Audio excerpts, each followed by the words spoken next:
getting close.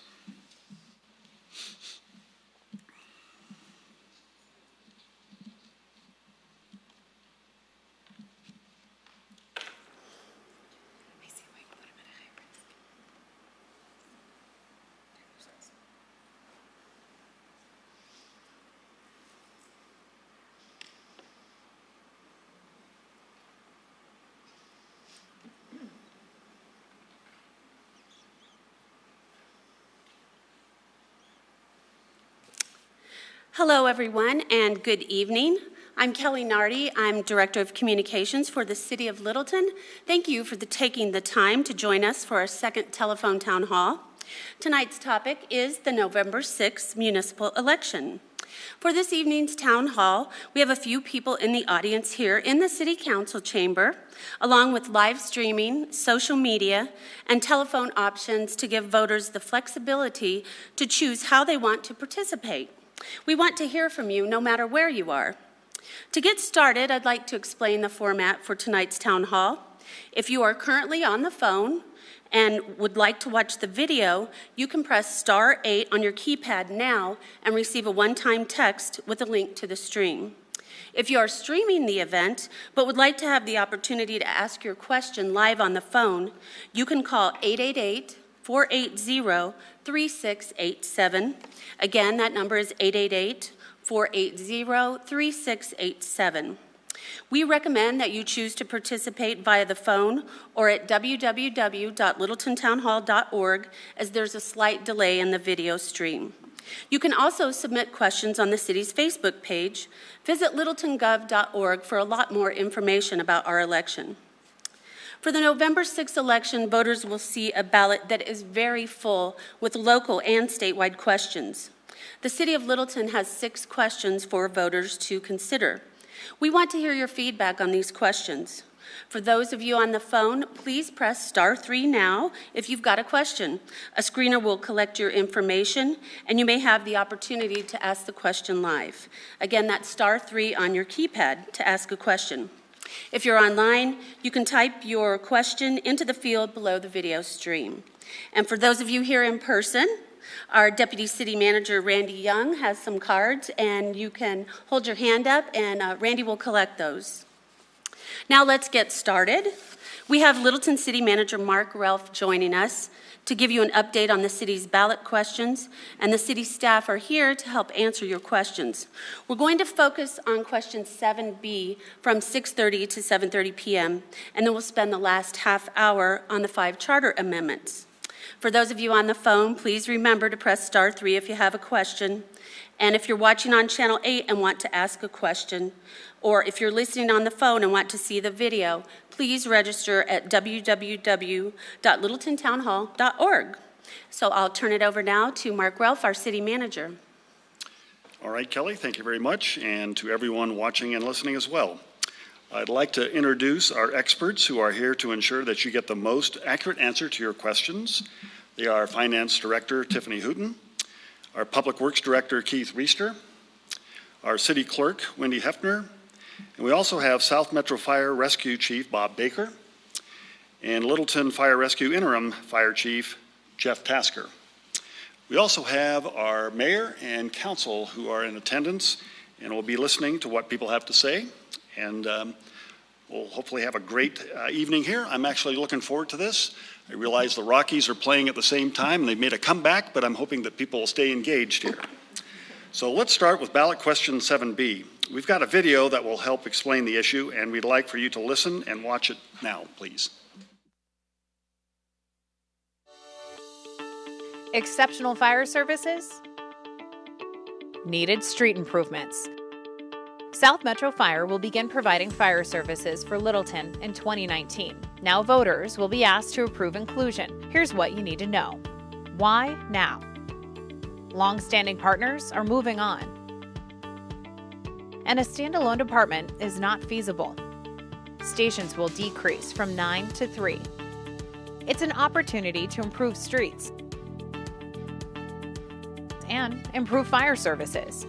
South Metro provides the highest service level for the lowest cost, plus long-term cost savings compared to existing service. an internationally accredited fire rescue agency serving Littleton. Improved capacity for response. Additional firefighting staff and equipment. Improved ISO ratings. Littleton firefighters retain positions and standings. New South Metro boundaries that include our previous partners will allow for more efficient service to Littleton. With voter approval, South Metro increases property taxes in 2020. So a residential home valued at $370,000 will see an increase of $20.54 per month. Then the City of Littleton decreases property tax rates and uses the remaining revenue to improve streets, decreasing the cost by $10.35. So the net change per month will be an additional $10.19. For a commercial property valued at $1 million, South Metro will increase property taxes to $223.55 per month. The City of Littleton then decreases the property tax rate by $112.67, leaving a net increase of $110.88 per month. $3.1 million of annual city funds will be allocated to street and infrastructure improvements. Improvements today prolong the life of Littleton streets and saves money over the long term. Now it's your turn. Decide on November 6th if Littleton will be included with South Metro.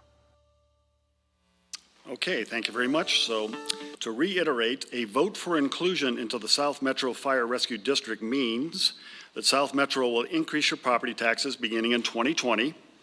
At the same time, the City of Littleton will decrease its property taxes.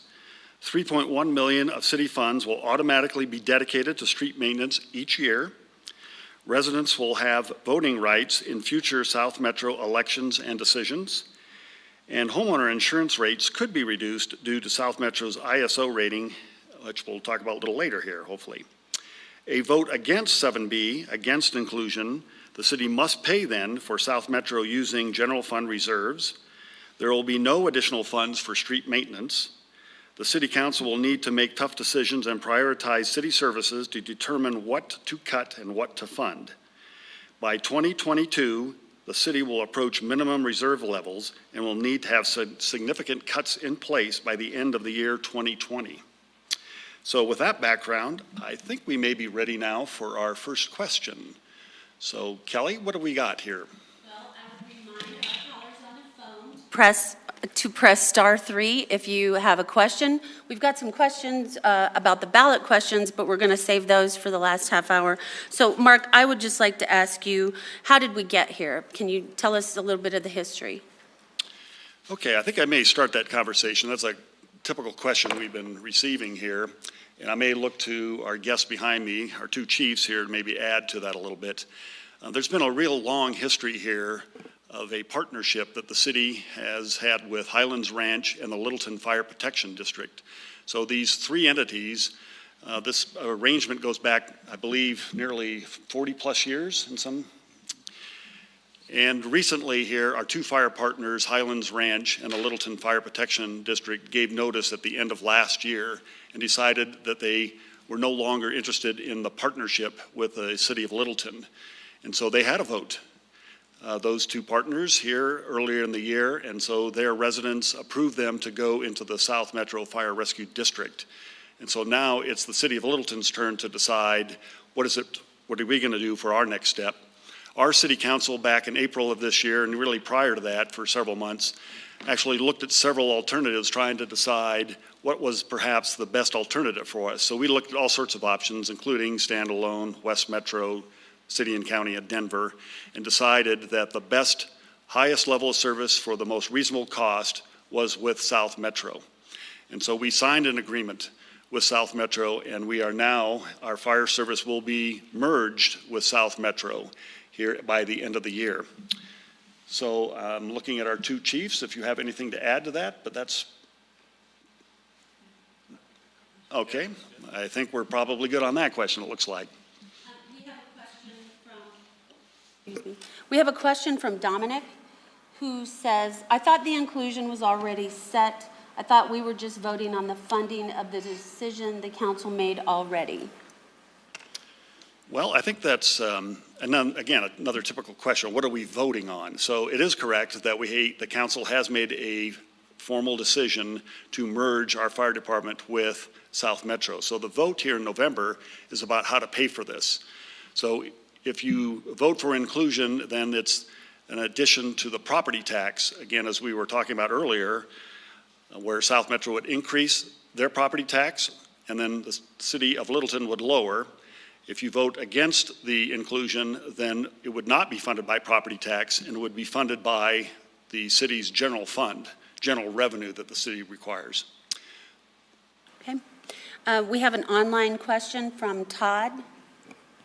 Todd asks, how can we be guaranteed that the $3.1 million will go to roads? The ballot does not say anything about how the funds would be spent.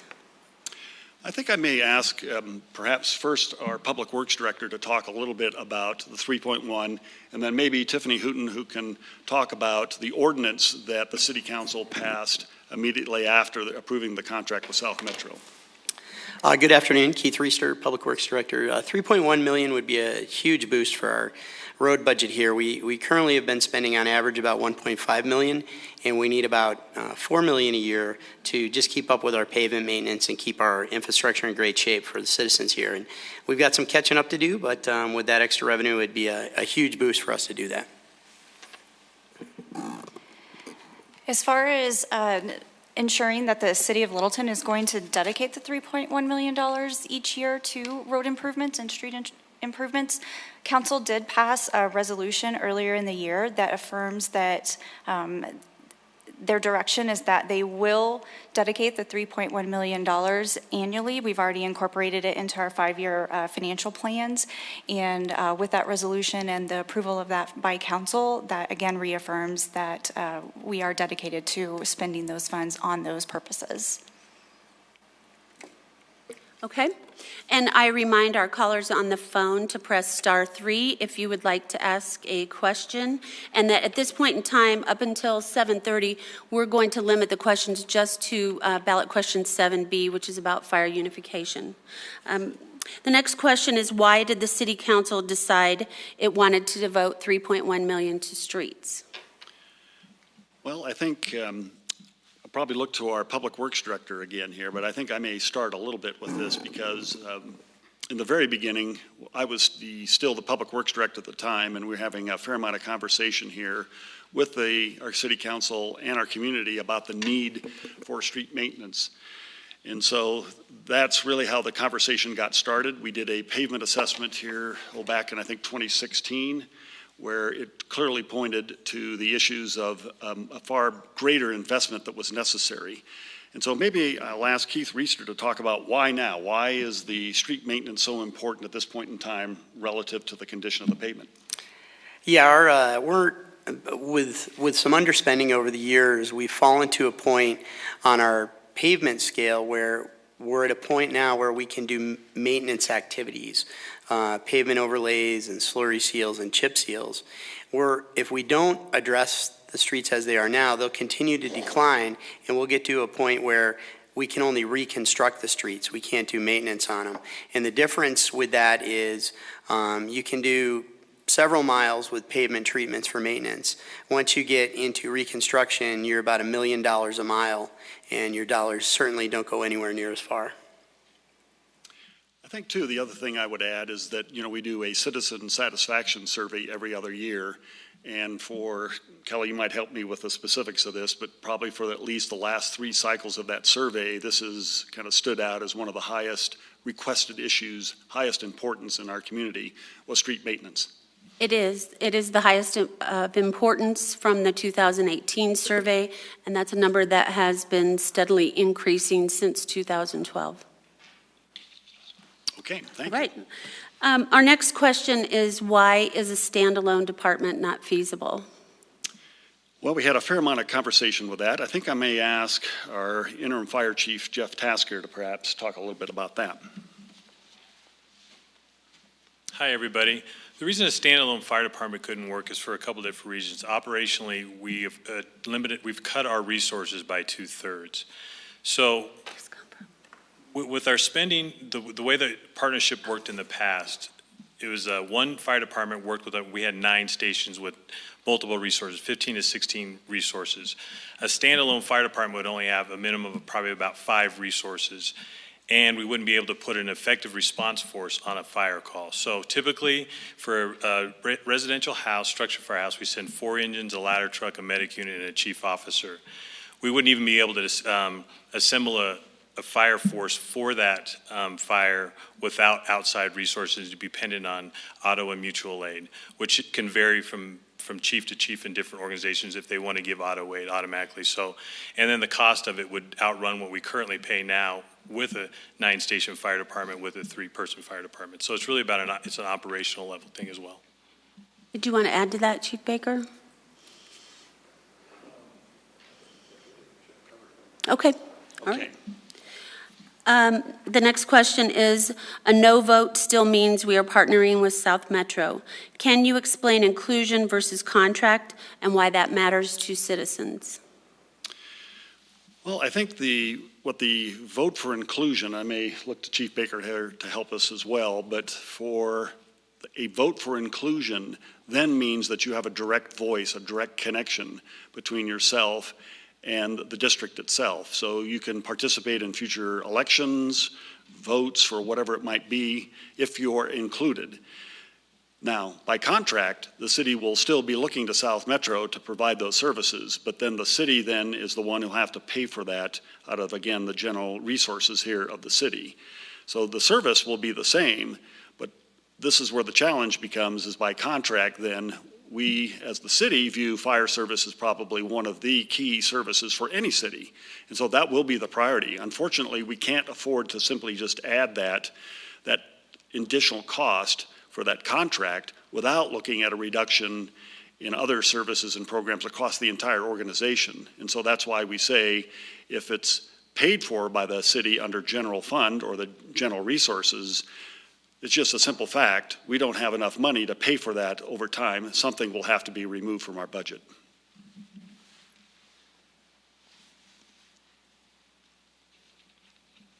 Okay, I'm got sorry. another question we're So I'm sorting sorry, through. and I No worries. I remind our telephone callers. Oh, sorry, Kelly, can I interrupt? Sure. Looks like Chief Baker wanted to add something. Oh, to that. sure. So thank you. I just wanted to talk a little bit about the difference between inclusion and a contract for service from the perspective of the fire department and the fire chief and folks that do planning. So I'll bend down a little bit to talk into the mic so everybody can hear me that's present. So what an inclusion means is there's a surety of service pretty much forever, because the area of the city of Littleton and the citizens in the city of Littleton then are covered by South Metro really in perpetuity. A contract for service I'm not very fond of it from a fire chief's perspective. And the reason for that is it can be fairly tenuous. So a contract for service can change with the city council. It can change with the political tide. And what makes it difficult in a contract for service for an area as large as the city of Littleton has a lot to do with planning for the future. So in a contract for service, there's always the option to cancel that contract. And as you're planning to build fire stations and to add infrastructure in a fire department, you want the surety of knowing that you are going to be covering that area into the future. And it makes it very difficult from a planning perspective to do that in an annual contract, for an annual contract basis.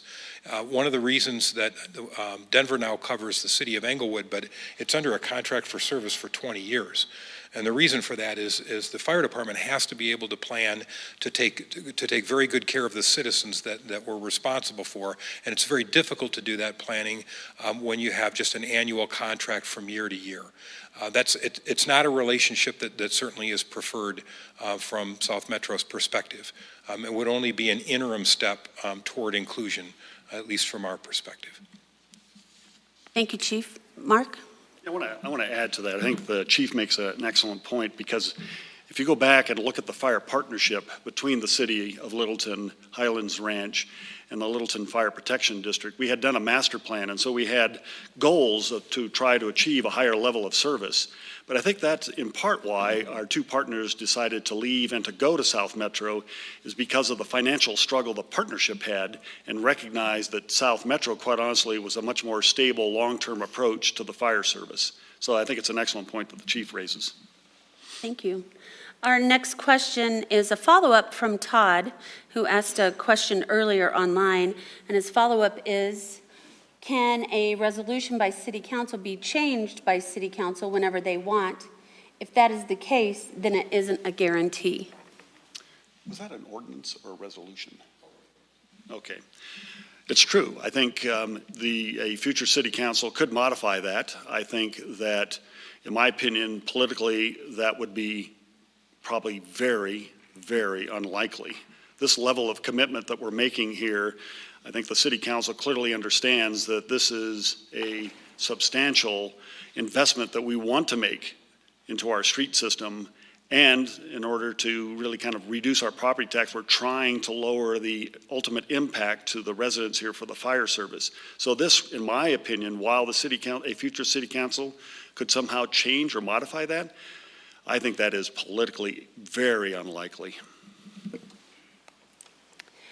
Dominic, who also asked a question earlier online. Come on, telephone callers, let's go. Give us a *3 and we want your questions. Dominic says we already pay for fire service through Littleton. Why can't the money used for that past service be used to cover the cost for the South Metro inclusion? Well, I think, in my view, we're doing that indirectly. So when you add the 9.25 mil for the South Metro Fire District, we're actually reducing the city's mill levy so that we minimize some of the impact here. So we're trying to, again, reduce financially here for this additional service here provided by South Metro. The balance of that, we don't collect enough mill levy to pay for all of the fire service, today's fire service, let alone the increase for South Metro. And so we just recognize that the need here for us to kind of use that balance of resources to the street maintenance piece of this thing. We have 603 people on the phone, so that's great. Looking forward to hearing from you. Mill levies are a topic of discussion. What do other fire districts have as their mill levies, and how does South Metro compare? No, that's a great question. I think I may have, hopefully Chief Baker or Chief Tasker here can help me with that one.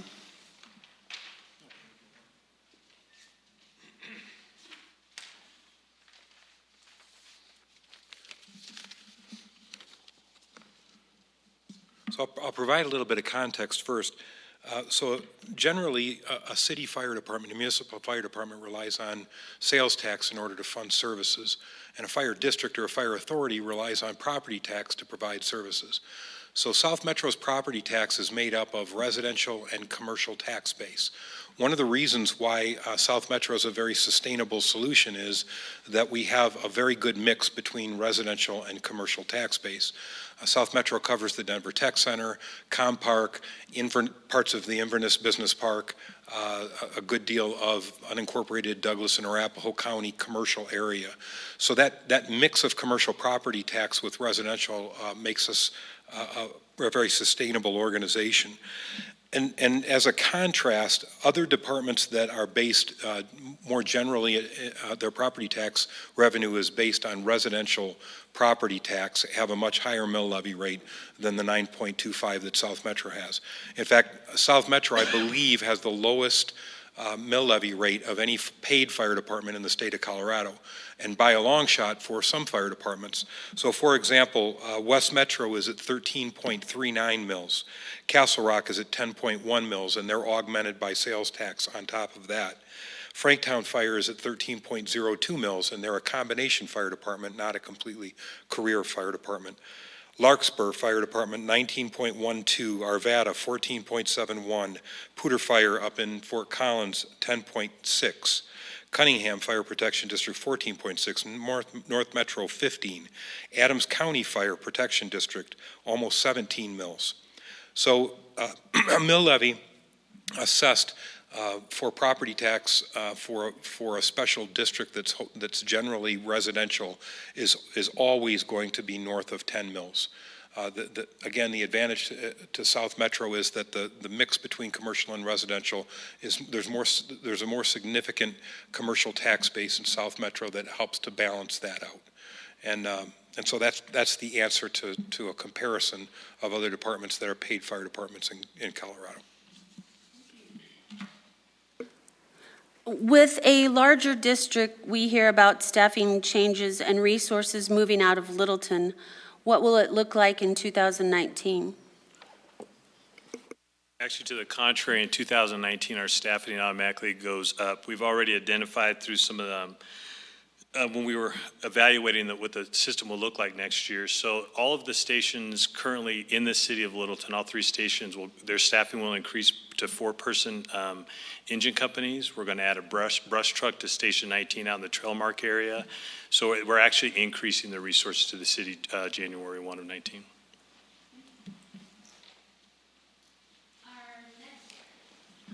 Our next question is from, where'd Gloria go? We are having a technical difficulty, so let's go with this one. Okay. Gloria, we'll get you back. Were there any cheaper fire service options out there? Cheaper. Right offhand, I don't think there is, to be honest. Really, the only way to provide that kind of fire service at a cheaper level, I think, than you would be getting at South Metro would be to move from a career fire department to something like a combination fire department and try to assemble a volunteer. Yeah, so Chief Baker, you may want to come up and touch on that. I think the city council, in fact, I think on our webpage, we show kind of a chart that has some of the comparisons we looked at, but we did not identify anything that was less expensive.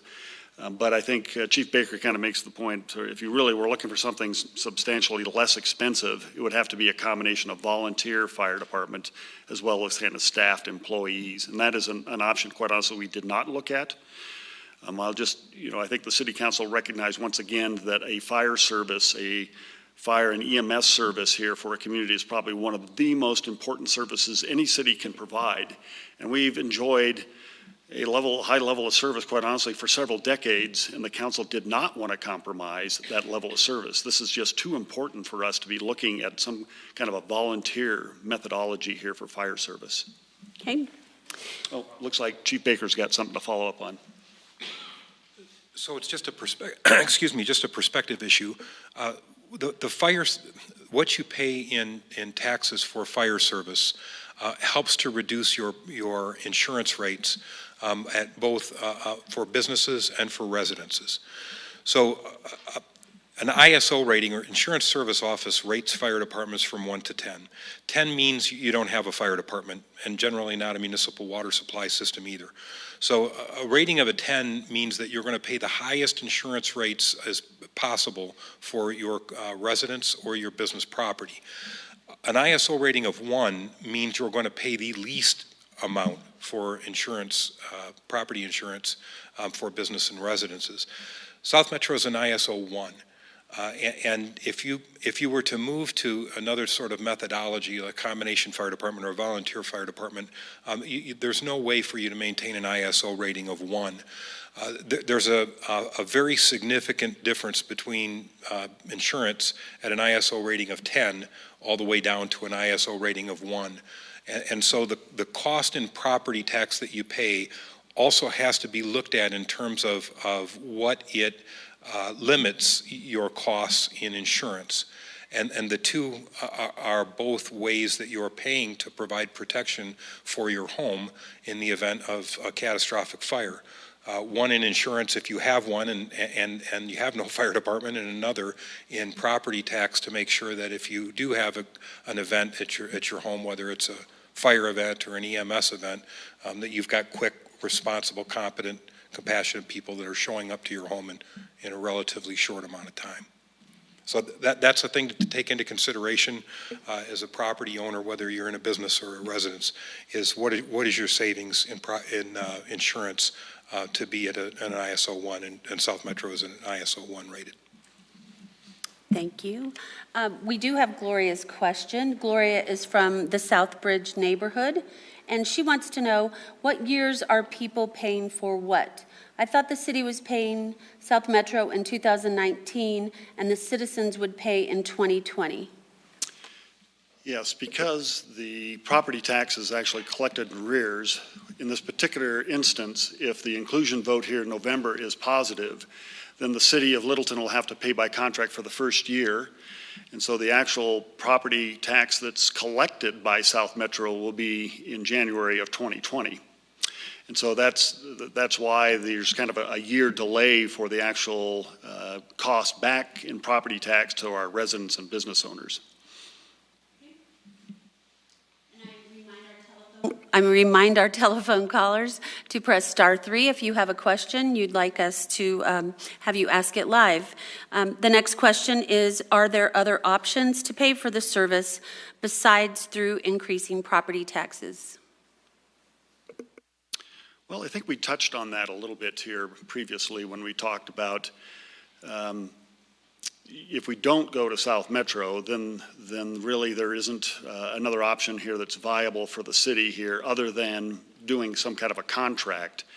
And I think that's where the cost of that service becomes a real struggle here relative to the entire city budget. We just simply can't afford it.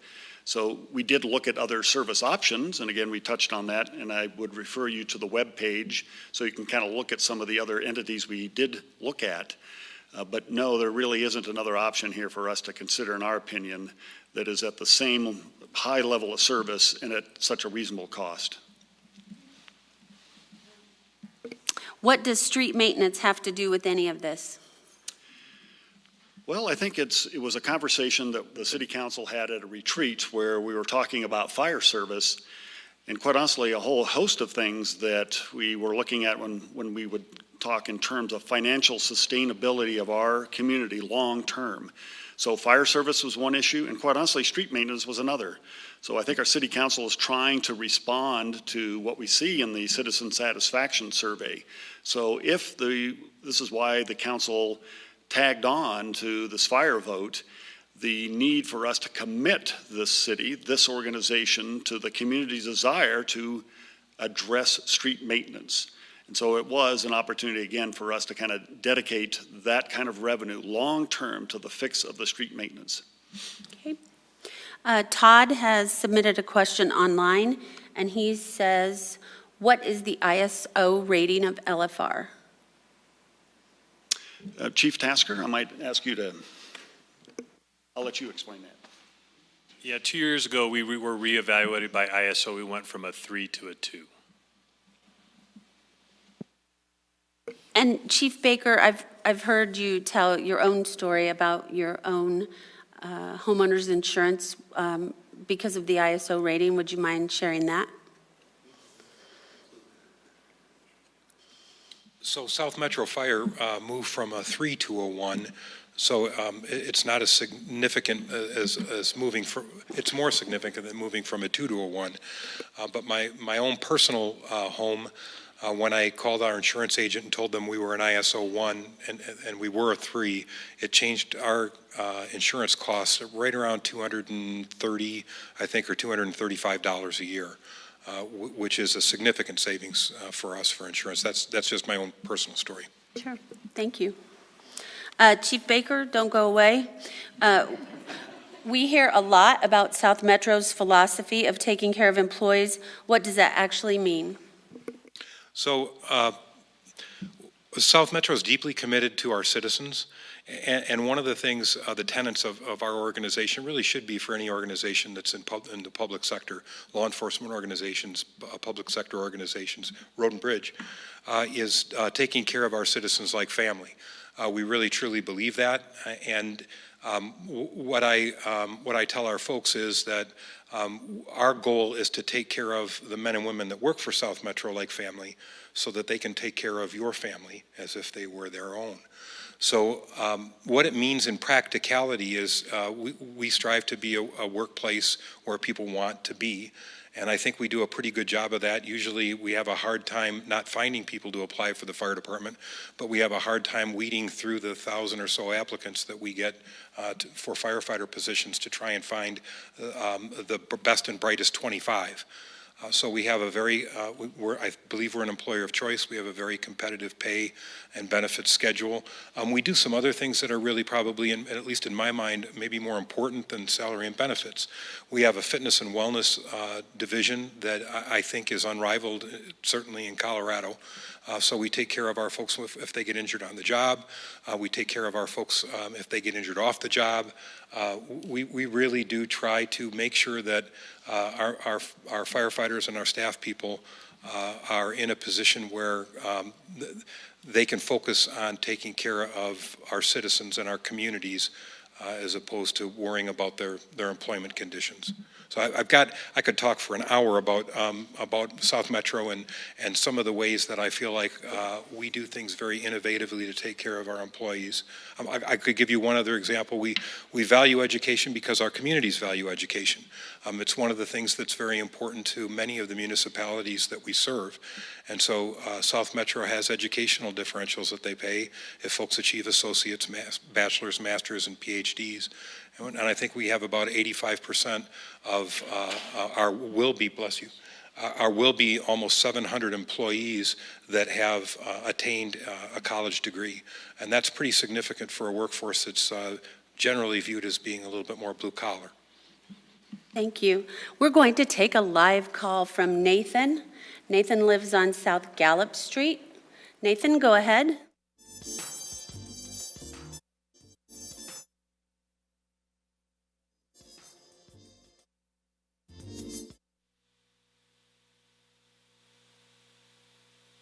Hear me? Is it right to say yes to 7B? Like is that the best choice, is to say yes to 7B?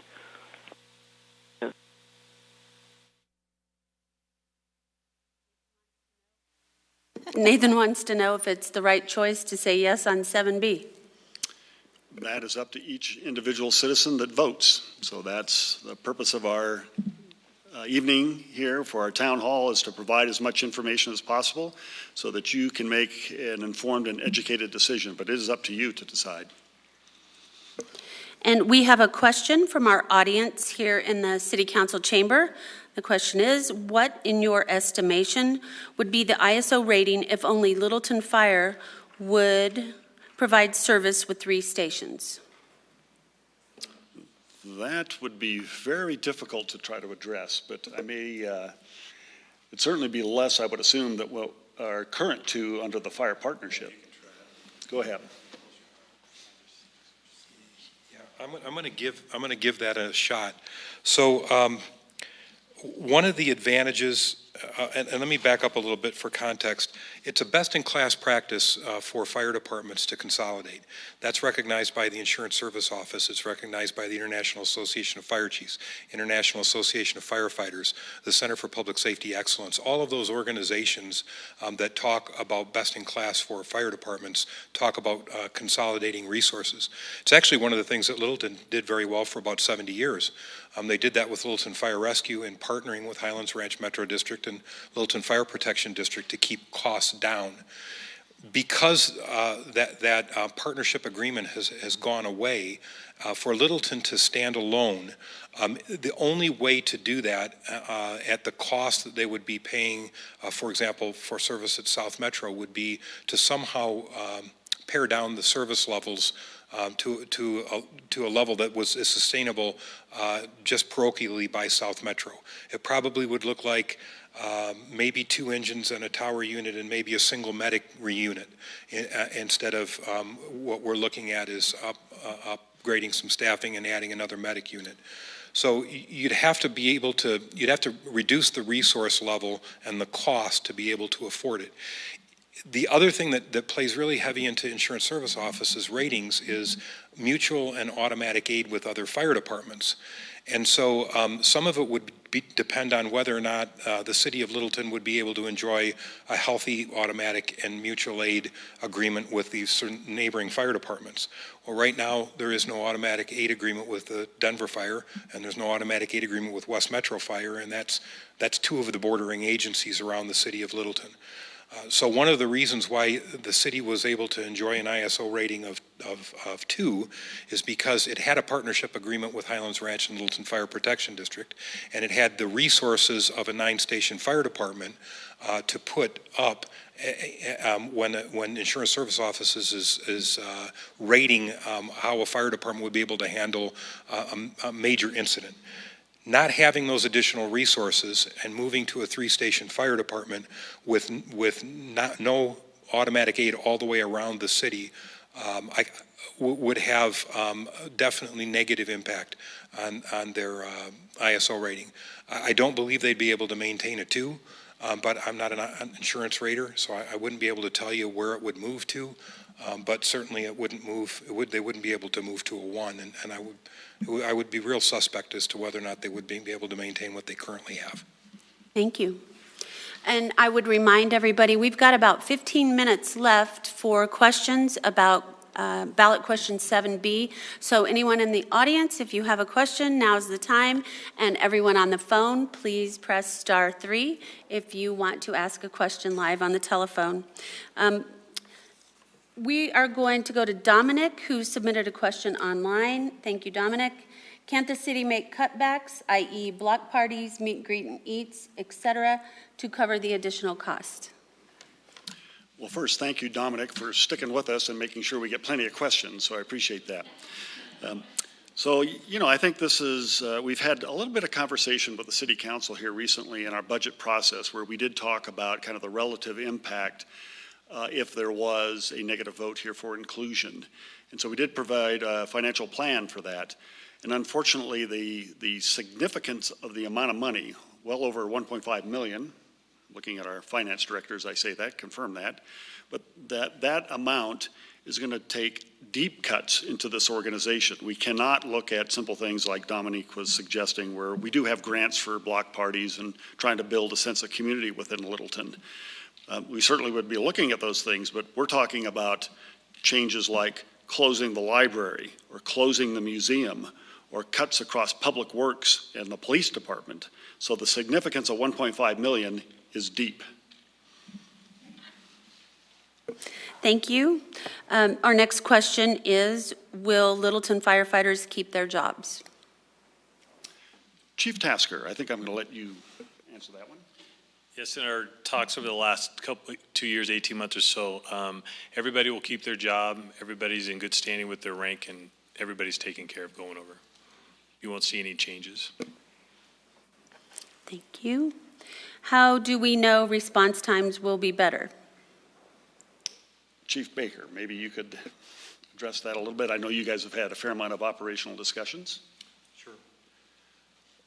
So we'll obviously do a lot of analytics in beginning in January 1st, on January 1st of 2019. The best guarantee that I can give folks is that there are a couple of things that will be in place in January that will positively impact response time. So one of them is the continuation or the re-implementation of automatic aid with West Metro on the west side of the city of Littleton. So that should help significantly response times, because it's an entire another organization full of resources that on major incidents will be able to provide backfill, and actually in some instances will be able to provide first due units into some of the western areas in the city of Littleton, like Trailmark, for example. And potentially areas in Littleton Fire Protection District like Beaumar and Columbine that aren't actually in the city of Littleton. So that will be helpful. The fact that the organization in January will have 29, and we're working on station number 30 in Highlands Ranch, 30 fire stations worth of resources to backfill will have a significant impact. So sometimes response times are poor, not because of the initial response, but because of the hole it creates. So if you can imagine in a 9-station fire department, and Chief Tasker was talking about first due response to a structure fire. So at South Metro, we'll call it 4, 2, and 2. So it's 4 engines, a tower unit, or 2 tower units, I'm sorry, and 2 battalion chiefs, and then there are other units as well, two medic units. So those units would maybe have to come at Littleton Fire Rescue from 5 different fire stations in order to put those units on a structure fire. So if that structure fire, even if it wasn't a confirmed structure fire, if it was a potential structure fire in Highlands Ranch, all five stations out of 9 would be drawn to respond to Highlands Ranch on a structure fire, potential structure fire. And then if you are in the city of Littleton and you have an incident or your business has an incident when that happens, it's possible that the resources that would generally be covering your area are then moving central in the entire Littleton Fire Rescue District to cover any number of additional calls that happen. So it can be the first call that can be impacted by having those additional resources and additional automatic aid, but most certainly the ability to backfill in with 30 stations is much more robust than trying to backfill in with just 9. There's one other area that absolutely you would see increased in or decrease in response times, and that's something that's already been implemented, and it's been implemented because we're looking down the road at a full unification, and that's removal of any of the boundaries between South Metro and Littleton Fire Rescue. So for a period of time, there was not complete automatic aid closest unit response, and so there was a potential for you calling 911 for you getting resources to your home or business that were not the closest, and that's changed, and that part of that change is looking ahead toward unification on January 1st. Okay, we've got a live phone caller. This is Nathan, again on South Gallup Street. Nathan, go ahead and ask your question. I was going to ask that if we vote for inclusion, would I be able to be the one that takes initiative if I feel I need help from paramedics or firefighters in case of an emergency, instead of having other people try and call for me unless they absolutely feel I can't do it myself? I'm not sure I understand that question. Nathan, would you mind repeating the question? Nathan.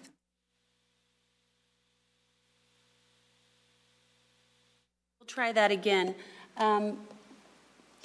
We have a caller, Marguerite, who lives in Ridgewood. Marguerite, go ahead and ask your question. From the property tax money, will you be collecting more money than the $1.5 million that you need to pay for South Metro?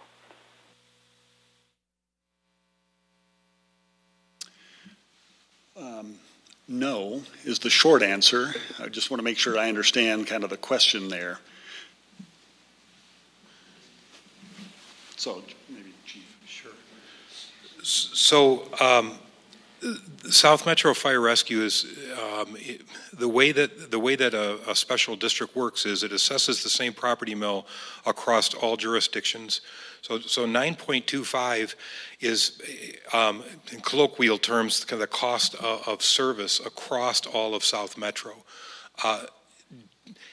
That service level is equalized to everyone at the same mill levy rate. So if I'm understanding your question correctly, the city of Littleton will pay us the exact same amount as a 9.25 mills would generate in property tax as a cost of a contract for service. So that will be the exact cost if the voters decide to include into South Metro that will be assessed as property tax as opposed for a fee for service. We won't be assessing more than that. It'll be the same. I hope that helps. I think so. Anything to add to that, Mark? No, I think the chief probably answered that directly. Yeah, so the cost contract or mill levy is the same. Okay. I think now we're going to do a poll for those people who are on the telephone. We really want to provide you with the most accurate information about this election so that you can make an informed choice. So the question is, what aspect of 7B would you like more information about prior to the election? So if you're on the phone and you need more information about 7B, press 1 if the impact of paying through property taxes is something you need information on. Press 2 if why was South Metro chosen is something you want more information on. Press 3 for why a standalone department isn't feasible. And press 4 for how will street maintenance be impacted by the vote. So if you're on the phone and you would like to vote, thank you. We have a lot of votes coming in. I'll come back to the results of that poll in a few minutes and give people a little more time to do that. We're getting to the point where we're going to be wrapping this up on question 7B. We do have another telephone caller. We have Pam, who lives in downtown Littleton. Pam, go ahead and ask your question. My question is, why weren't we compensated for the cost of our station property and our equipment? Question, Pam. Yeah, let me start with that, and I may look to the chiefs here. I think what we're doing here is we're actually unifying two departments, Littleton Fire Rescue and South Metro. South Metro is keeping their name, but in essence, it's two organizations coming into one. And a real common practice here is for when you have a unification is for the assets, quite honestly, to be joined. And so in this particular case, we view it as our citizens, quite honestly, here, the partnership already paid for the asset. So you as citizens, you've already paid for this once. So why would we then, in a partnership where we're uniting, come back and ask again for that group to be paying for that asset again? Because they'd be passing that cost on back to not only those within that district, but those who would join as well, including the citizens here. So this is a real common practice. Me personally, I've had other opportunities to kind of look at taking special districts and actually joining them as part of the city. And so there again, the real common practice is for the city to take that asset and not to pay for it. So I think that's probably the short answer, somewhat short, forgive me. But unless the chiefs have anything to add to that. Okay. I'm going to give you some results of our poll. It looks like 44% of those who responded said, how will street maintenance be impacted by the vote is the item that they have the most questions about and want more information about. So would you like to, take a couple minutes here towards the end and talk about that? Yeah, if I may, let me add something, and then I may look to our Public Works Director, Keith Reister, to maybe comment on this. I think one of the things that we passed here, the City Council passed in April, was a very specific ordinance that describes how this resource of $3.1 million will be dedicated and for what purpose, including the council actually approving every single project annually. So there will be a very visible way for our citizens to see what that will look like, at least on an annual basis. And I know our Public Works Director has probably a longer view of that. Yeah, actually, our longer view is one of the things that we're really focused on at the moment is building out a long-term plan, 5, 10, 20-year capital plan, which is really going to allow us to look at the asset that the city has and really build a great network out there, continue to enhance it as well as maintain it. And so part of that's going to be more access for citizens from knowing what the projects are, knowing where we're going to touch things. An example of this would be this year we spent a little over $3 million, double what we normally spend as a result of the voters in the city allowing us to use the Tabor excess funds for street maintenance. And so this year we were able to touch about 11 miles of road, or about 7% of the system. And in a normal year at 1.4, we would be touching, somewhere in the vicinity of 4 to 5 miles at best. So it really allows us to really jump forward, make a big impact, and improve the travel for our community members. Maybe one thing I would also add, there was very specifically written here to address the public infrastructure in the right-of-way. So That would include not only the pavement, but the curb and gutter and the sidewalk, those kinds of systems that kind of complete the streets. And I know a lot of citizens have contacted the city over time asking for some assistance here in how we manage some of our sidewalks. So this is an opportunity for us to take all of that on in a much more comprehensive approach. And I think this is going to be our final question about fire before we shift gears into the charter amendments. There's a theory that Littleton will now be subsidizing others in South Metro's overall district. How does Littleton compare to others in the district?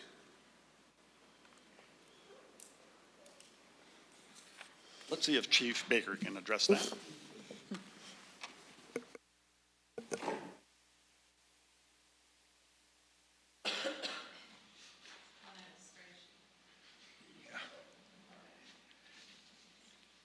So this is one of the things that we have looked at before, just for a point of reference and for no other reason.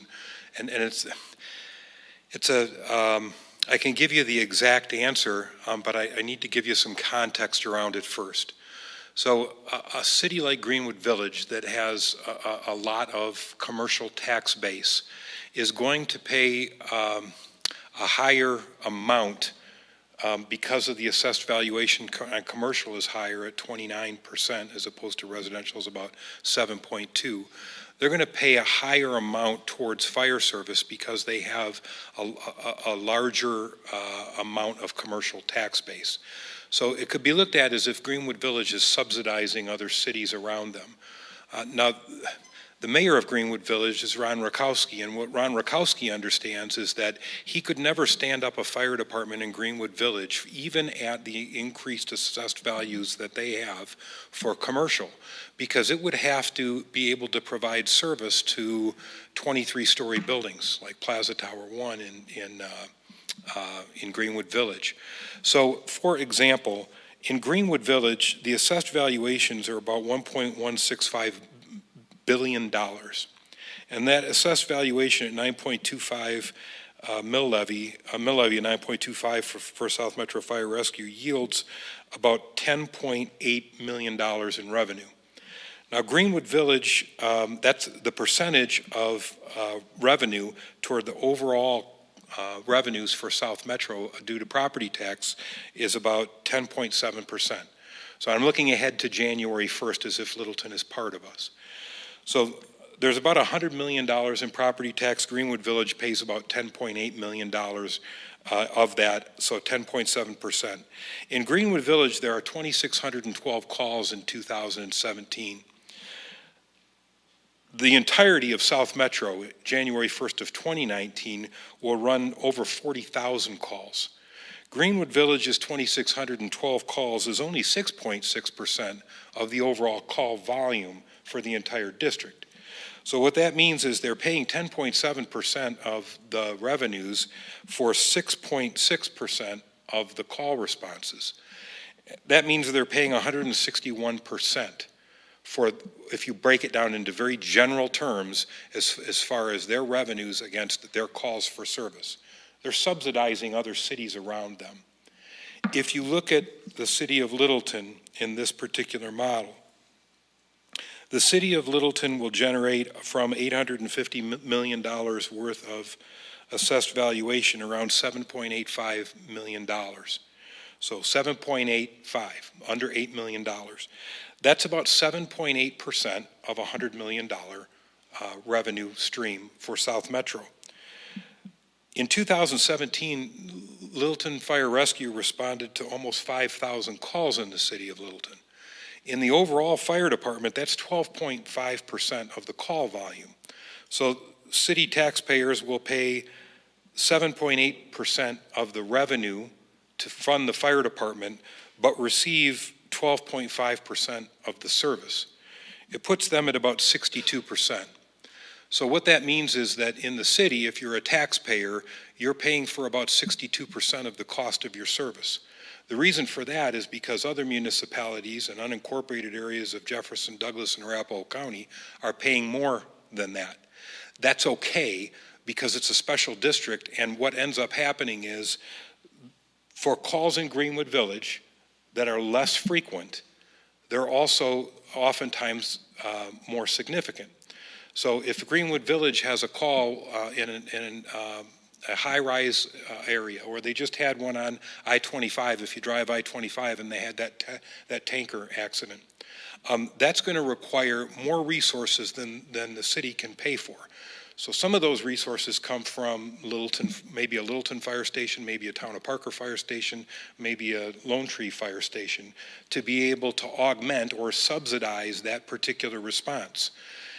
And then the rest of the time, those resources that Greenwood Village is paying for that aren't being used because the call volume isn't that high are used to subsidize responses into the city of Littleton or Parker or Lone Tree. That's the way a special district works. So the notion that somehow or another the city of Littleton and citizens in the city of Littleton would be subsidizing other municipalities or other counties is patently false. The data shows it. What the data also shows is that consolidation between multiple municipalities and multiple counties makes for the most efficient, cost-effective way to provide service, especially in this case, I believe, in the city of Littleton. Out of all of the municipalities that South Metro will be serving, and they include Castle Pines North, Centennial, Cherry Hills Village, Foxfield, Greenwood Village, Highlands Ranch, Littleton, Lone Tree, Laviers will be providing service to Lockheed Martin, the Town of Parker, Beaumar, Columbine Valley, and unincorporated counties. The city of Littleton's percentage, as it has to do with assessed valuation to incident response, is the lowest percentage. So if you want to look at it in common terms, I would say that the city is getting a very good deal, if you will, as being part of South Metro. I know that's a long-winded answer, but it's a difficult question to answer without some context. Thank you, Chief. Mark, is there anything further you want to add about 7B before we transition to the charter amendments? Other than simply, we do have a web page kind of set up here now trying to answer some of these questions maybe a little more specifically. We've even put on there a calculator, so if you've got kind of a value of your home or business, that should help you get a better understanding of a little more exact calculation perhaps of what you may be looking at here through this effort. And maybe one clarification here I just want to make is that we talked in terms of inclusion vote being positive would raise 9.25 mils via South Metro, but it's a reduction of 4.662 mils on the city of Littleton. So I just want to make sure we're real specific about the mills here. Other than that, I think we're good. Okay. Shall we move to our charter amendments? Yes, let's do that. And just let me remind everyone on the phone to press *3 if you have a question about the charter amendments. I have to acknowledge that Joe has been on the line holding her charter amendment question for 59 minutes. Bless you, Joe. We're coming. We're going to be with you in just a minute. All right. Please go ahead and give us an overview about the Okay, thank charter you, Jill, amendments. for hanging in there. We'll get to you here in a minute here, but I want to just a little bit of background here so that we're perhaps all on the same page. So the city charter is a local government's guiding document for operations and procedures.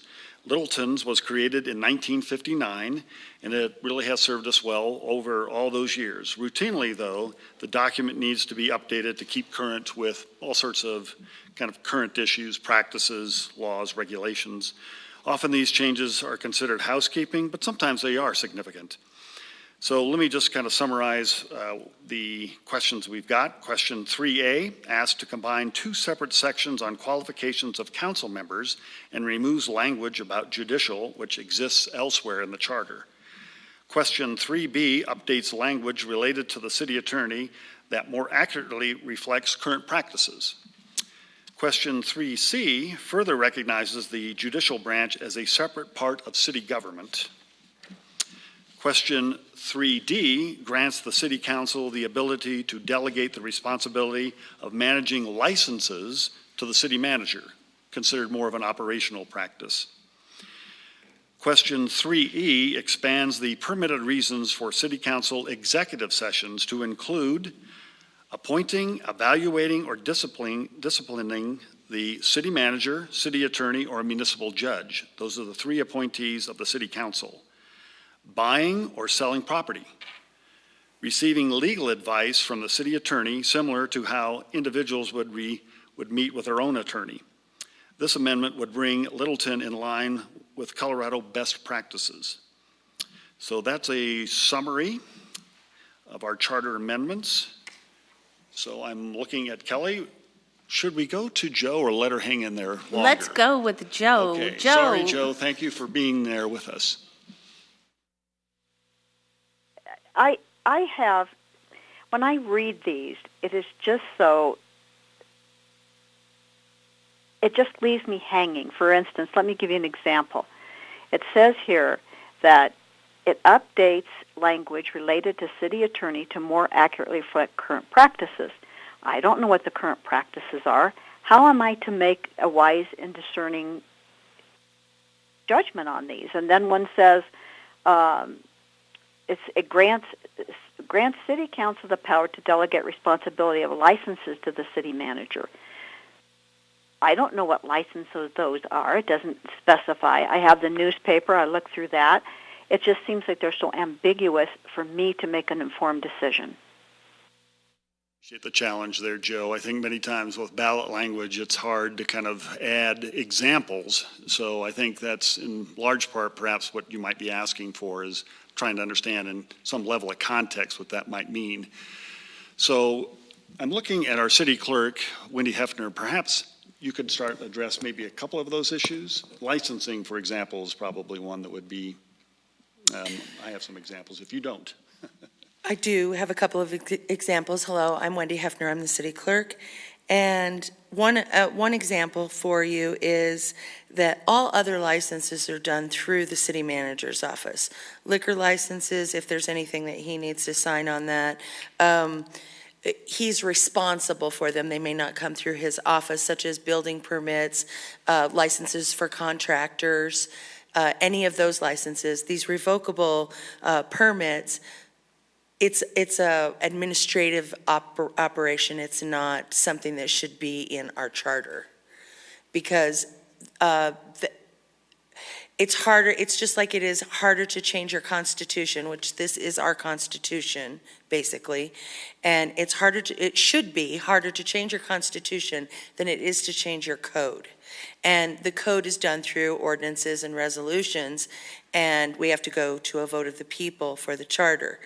So this gives administrative authority, which all other licenses have administrative authority. You know, maybe I might turn to our Public Works Director to talk about a couple of examples here about some of these revocable permits, licenses that we're trying to address here.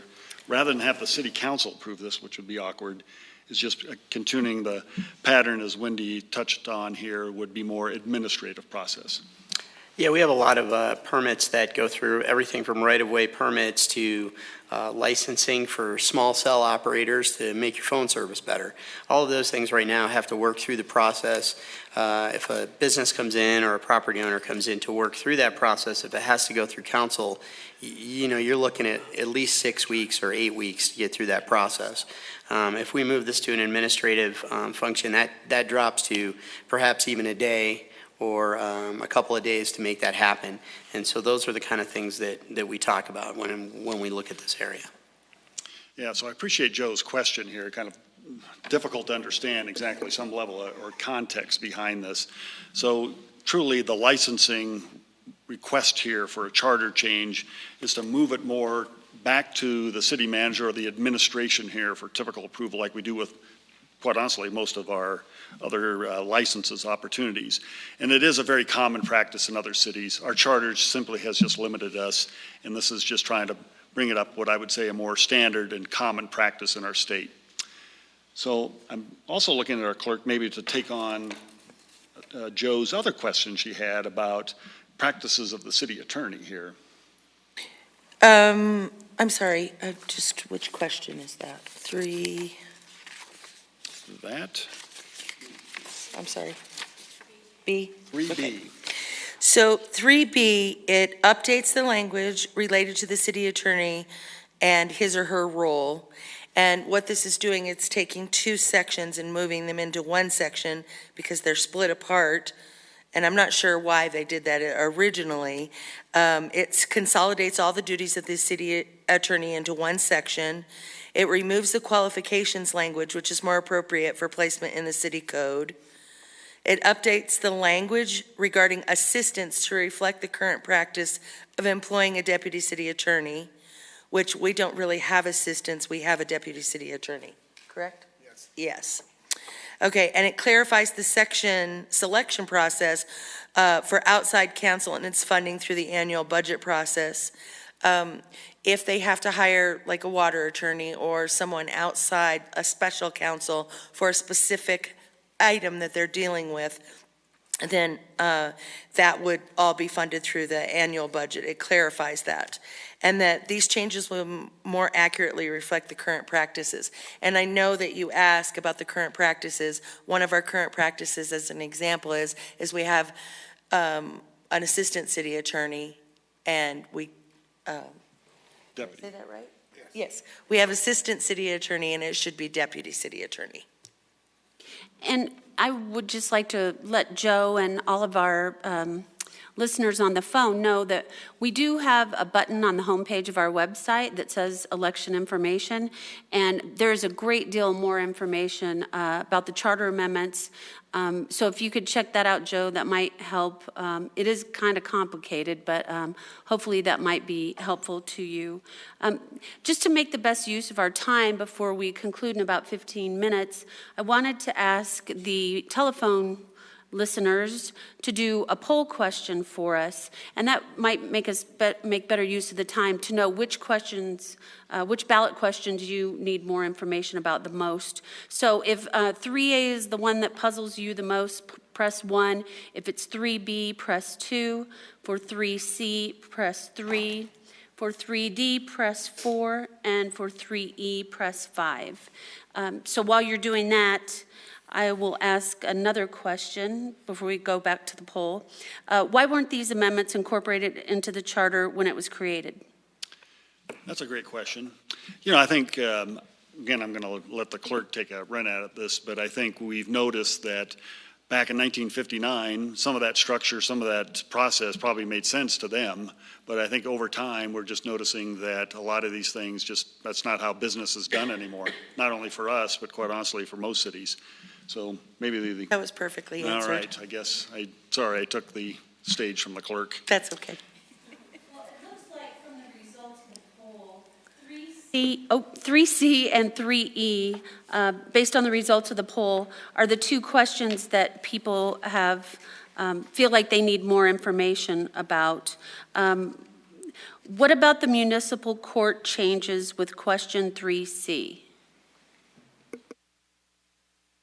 Okay, on 3C, it asks, this will change the words referring to the presiding municipal judge to reinforce their independence from city government.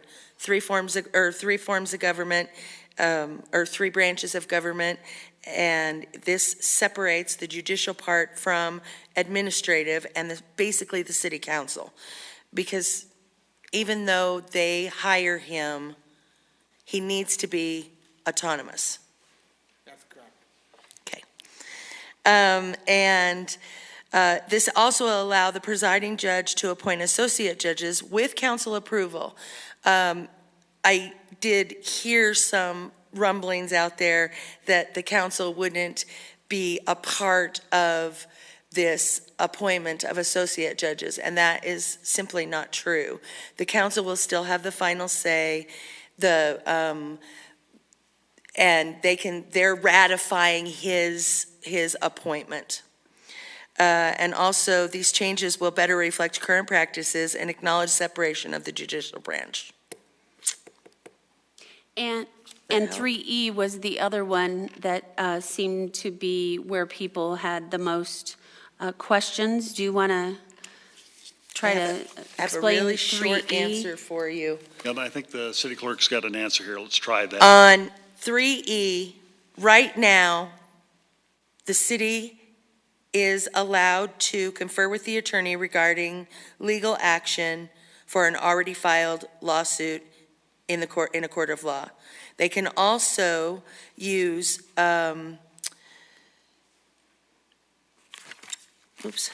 They can also use the executive session to discuss matters required to be kept confidential by federal and state law.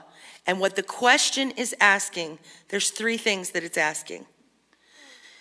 We would like to include in our executive sessions appointing and evaluating or disciplining the city manager, city attorney, and municipal judge, buying or selling property, and receiving legal advice from the city attorney.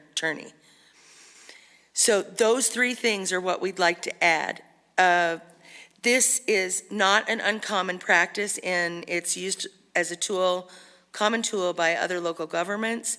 It's not open to the public, but any formal action that the city council makes resulting from an executive session has to be done in an open meeting.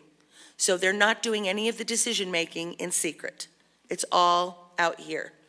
And there are very specific issues that you can go into an executive session for. Yeah, I think it's a fair question. And a few years ago, our citizens had a voter initiative that severely restricted our use of executive sessions. And it's my understanding there really is only two cities in the state, Littleton and Boulder, that actually had that level of restriction. And so what we're asking for is a piece of that back here so that we can conduct business in what we would term as probably more practical terms. So, obviously for the council in a private session to evaluate, to discipline any of their three appointees and not do that in public, that's one of the requests.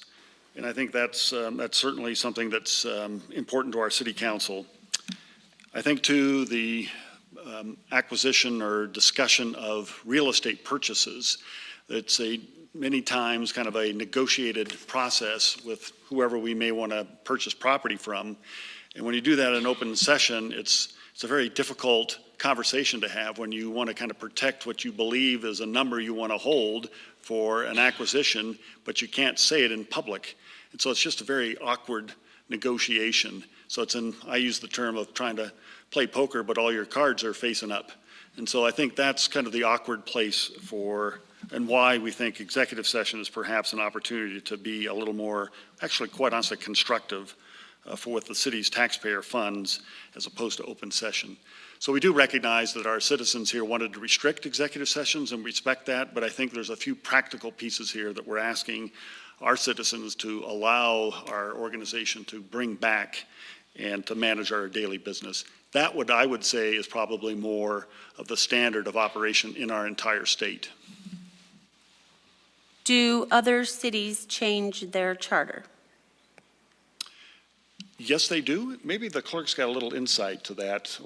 I know you have an association of other city clerks, and that's probably a topic of discussion annually. It's certainly not a question that I've asked specifically, but I do know that most cities have changed their charter many times more than we have. We've changed our charter 8 times since 1959, and twice since I've been here in the last 10 years. So we hold our charter to a very high esteem by not changing it all the time for every whim. We only do it when it's absolutely necessary. And I would say, this is the 4th city I've worked for in my 30-year career, and every other city, this is a practice that takes up periodically. Again, I wouldn't say it's annual, but it's a review that, quite honestly, I think it's in everyone's best interest to make sure that we're doing things, of course, according to the charter, but more importantly here, looking for best management practices and making sure that we're looking for efficiencies. And in large part, that's what we're asking for here with these requests, in my view. And I think our last question is, why make these changes now?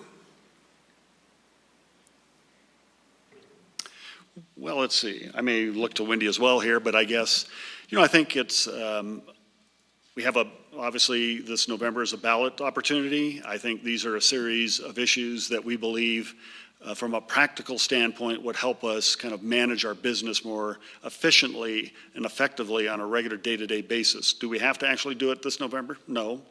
But I think it's Again, if we don't, then we just have inefficiencies on how we have to manage our business. That's probably the simplest answer. Okay. I would like to add that if you would like to go and actually look at the charter, on the homepage of the city's website, in the lower left-hand corner, there's a line of a few words, but one of them says code. If you click on that homepage that opens up, it'll say the charter, it'll open it up. You can go in and look at these, read the whole, what is in there now, and how it would change. So I just wanted to give you that opportunity to do that. That is another tool that's available for you. This is a good time to turn things over to our city clerk to give us some logistics about the November 6th election. Wendy? Thank you, Kelly. For our November 6th election, this is a mail ballot only election. Counties will send out ballots between October 15th and October 19th. If you want to mail your ballot, you need to have it postmarked by October 28th. To register to vote, it's really convenient to do online at the Colorado Secretary of State's website. Ballot drop-off locations are open starting October 15th and will remain open until 7 p.m. on November 6th. The city of Littleton is not a drop-off location, but next door to Arapahoe County is. They have a drive-up box. To save the postage, you can visit your county's website to find the closest drop-off location. And if you have any other questions, you can give me a call at 303-795-3753, and I'd be happy to speak with you. Well, I just want to thank everybody who participated in this. Again, this is relatively new technology for the city of Littleton, our second try at this. We'd love to hear how effective you thought this was. Again, our hope was to share as much information as possible to try to answer your questions. So we'd love to hear from you. And I think with that, I'm just very pleased and thankful for everybody here in attendance this evening, and hopefully out there you found it useful. And please visit www.littletongov.org for more information about the election, and be sure to get your mail ballot in by November 6th. Thank you so much, and good night.